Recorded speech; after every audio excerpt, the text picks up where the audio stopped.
نبی کریم صلی اللہ علیہ وسلم نے فرمایا مسلمان کو دوسرے مسلمان سے محبت کرنا چاہیے، اور اس کے کئی طریقے جیسے افشوا السلام واتم الطعام، جی ہاں سلام پھیلائیے، یعنی ہر ایک سے سلام کہیے. اور یہ بھی غلطی ہے، بہت سے لوگ منہ اٹھائے چلے جا رہے ہیں، بھائی آ رہا ہے نا سلام کیا، جو بھی ملے سلام اس سے کریں.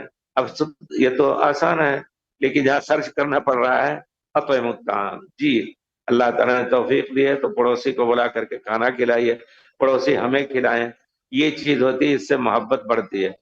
آج کل جو کچھ ہو رہا ہے کہ پڑوسی سالوں ایک دوسرے سے ملاقات نہیں ہوتی، یہ بھی ایک بہانہ ہے کہ مل کر کے بیٹھ کر کے محبت کا اجرا اور احیاء کریں. یہ سب چیزیں ہیں بہرحال. اور دوسری چیز ہے کہ کم سے کم پڑوسی کا حال احوال لینا بھی ہمارے لیے ضروری ہے.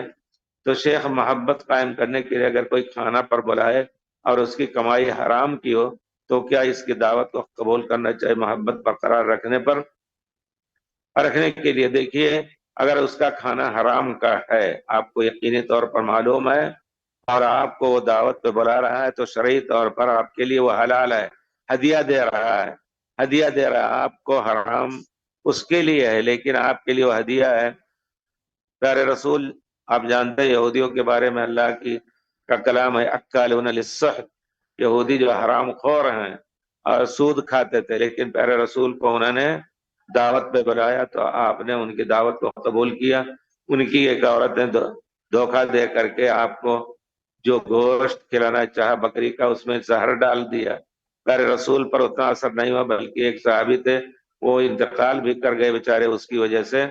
لیکن اس سے معلوم ہوتا ہے کہ پیارے رسول ان کی دعوت کو قبول کرتے تھے. تو آپ قبول کر سکتے ہیں، لیکن ان کو تاکہ ان کو نصیحت بھی کیجیے کہ یہ حرام کمائی سے آپ بچنے کی کوشش کریں. اور اگر آپ بار بار ان کو نصیحت کر رہے ہیں، نہیں مان رہے ہیں، تو آپ ان سے بائیکاٹ کرنے کے بھی حقدار ہیں کہ بھائی آپ کا کھانا حرام، میں آپ کی کمائی حرام، میں نہیں کھا سکتا.